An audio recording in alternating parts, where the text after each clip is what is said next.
नमस्कार, city big news देख रहे हैं आप और मैं हूं आपके साथ साक्षी सोनी। आप सभी के लिए एक चेता देने वाली खबर ये है कि कोरोना एक बार दोबारा से भारत के अंदर बढ़ने लगा है। हालांकि अगर बात की जाए हिसार की, तो हिसार जिले के अंदर कल एक नया केस सामने आया है, क्योंकि पहले जो है लगभग टेस्टिंग जो है कम हो गई थी, लेकिन अब टेस्टिंग रोजाना बढ़ने लगी है। कल ही कम से कम 800 लोगों की टेस्टिंग की गई, जिसके अंदर से एक व्यक्ति हिसार के अंदर कोरोना पॉजिटिव मिला है। अगर सक्रिय मरीजों की बात की जाए तो हिसार के अंदर सक्रिय मरीज बढ़ करके 2 हो गए हैं। और इसके अलावा आपको बता देती हूं कि पिछले 14 दिन के अंदर हरियाणा के केसेस की बात की जाए तो 120 से बढ़ करके 143 हो गए हैं। प्रदेश में कोरोना के रोज मिलने वाले मरीजों की संख्या में बढ़ोतरी हो रही है और इसके साथ साथ सक्रिय मरीजों का आंकड़ा भी बढ़ चुका है। अब रोज जो है औसतन 20 से 22 सक्रिय मरीज कोरोना के मिलने लगे हैं। हालांकि अगर पहले की बात की जाए, पहली और दूसरी लहर के अंदर कोरोना मरीज जिस कदर बढ़ रहे थे, ठीक उसी कदर अब भारत के अंदर भी कोरोना मरीजों की संख्या बढ़ने लगी है।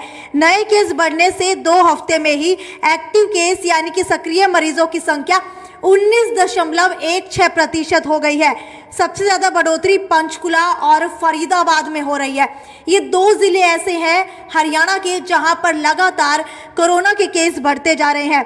पंचकुला में 2.5 गुना तो फरीदाबाद में 6 गुना तक कोरोना के केस बढ़ रहे हैं। इसके अलावा 6 और जिले सोनीपत, हिसार, यमुनानगर, भिवानी, फतेहाबाद और पलवल में भी एक्टिव केस बढ़ने लगे हैं। जी हाँ, इसके अंदर हिसार का नाम भी है। हिसार जिले के अंदर भी लगातार कोरोना के केस बढ़ते हुए दिखाई दे रहे हैं।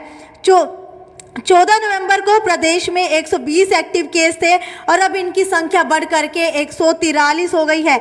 नए वेरिएंट और मरीजों की संख्या को देखते हुए सरकार अलर्ट हो गई है और सरकार ने एडवाइजरी भी जारी कर दी है। कोरोना महामारी अलर्ट के दौरान जो एडवाइजरी जारी की गई थी, वो कल ही जो है एडवाइजरी जारी की गई है, जिसके अंदर एक और पॉइंट ऐड कर दिया गया है। उसके अंदर ये कहा गया है कि अगर किसी भी खुले मैदान के अंदर 500 से ज्यादा लोग एकत्रित किए जाएंगे तो उसकी परमिशन डीसी से लेनी होगी, यानी कि आपकी शहर की डीसी से परमिशन लेनी होगी कि खाली मैदान के अंदर कितने व्यक्ति इकट्ठा हो सकते हैं। और डीसी जो है आपके शहर के अंदर कोरोना मरीजों की संख्या को देखते हुए उसकी परमिशन दे सकती है।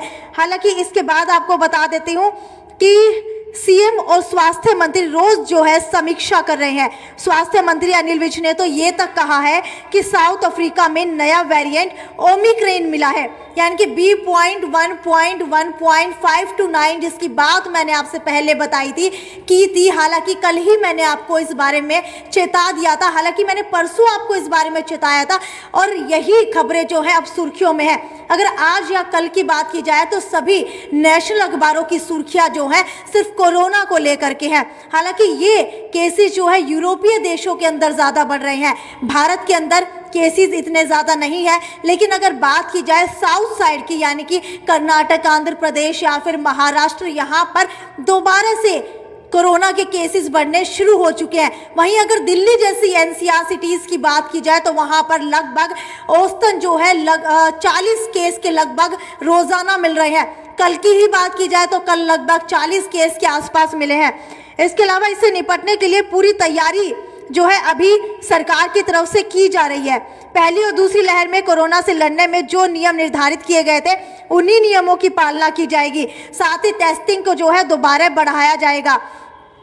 कोरोना मुक्त हो गए हैं, लेकिन दोबारा से कोरोना मुक्त हुए कौन कौन से ऐसे जिले हैं जहां पर कोरोना केस दोबारा से एक्टिव होने लगे हैं?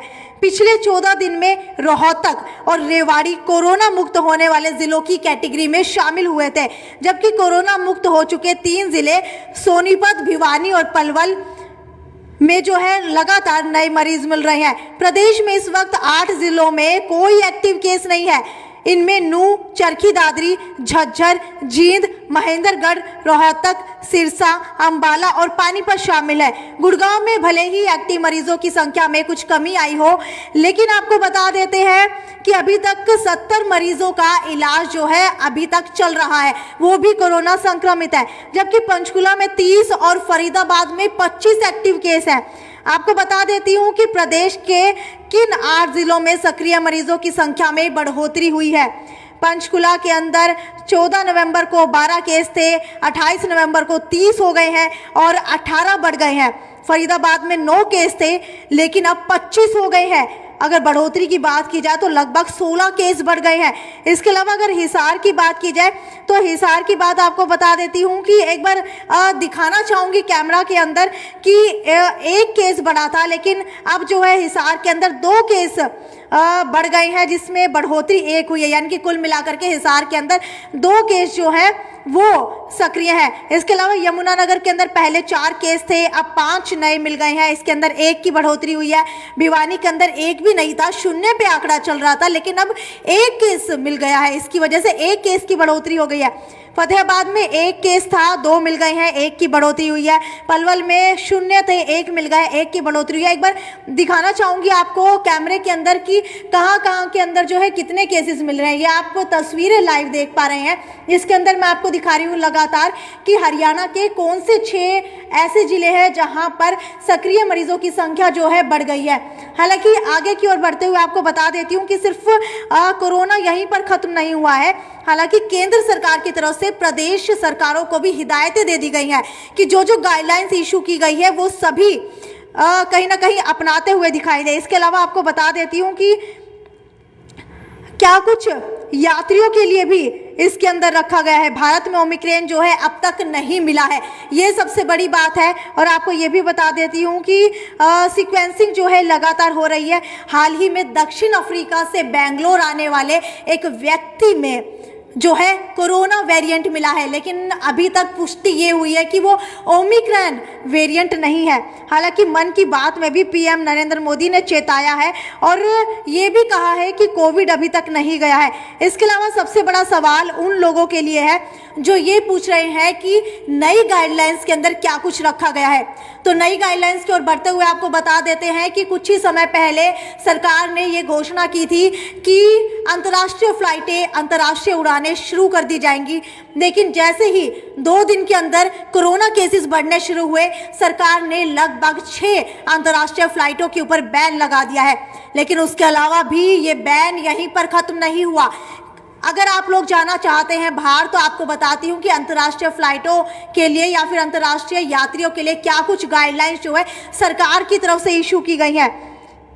एट रिस्क देशों में आने या गुजरने वाले सभी को खुद के खर्च पर कराना होगा RT-PCR टेस्ट। ये नई गाइडलाइन के अंदर बताया गया है।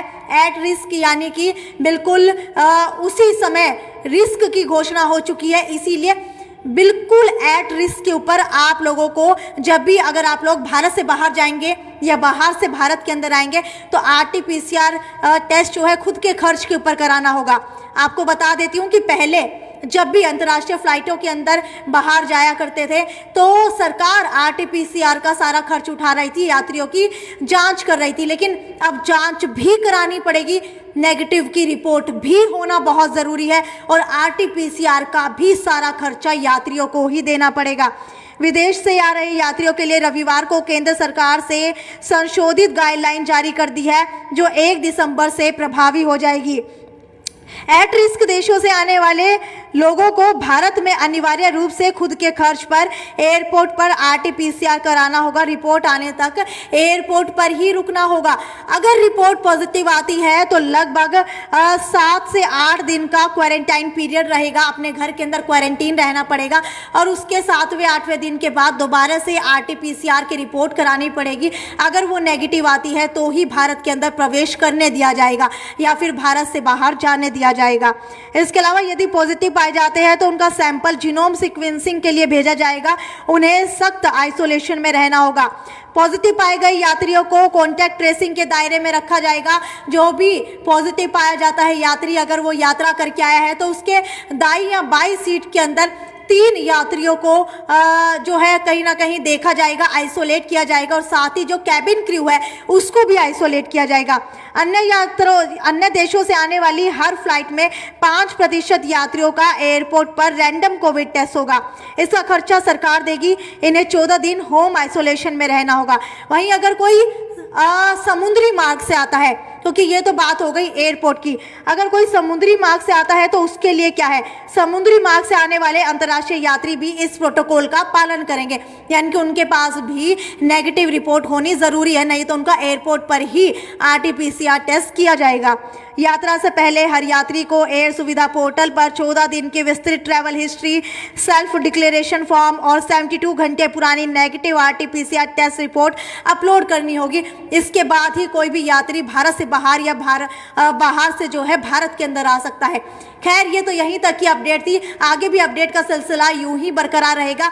अगर आपको इस कोविड को लेकर के कोई भी जानकारी चाहिए हो या फिर अगर आप अंतर्राष्ट्रीय फ्लाइटों के अंदर उड़ान भरने वाले हो तो कोई भी जानकारी के मद्देनजर आप कमेंट सेक्शन के अंदर अपना कमेंट के अंदर सवाल छोड़ सकते हैं, उसका जवाब जो है कमेंट के अंदर आपको दिया जाएगा। ज़्यादा से ज़्यादा कमेंट करते रहिए, शेयर करते रहिए। ये थी साक्षी सोनी की report, city big news bureau Hisar.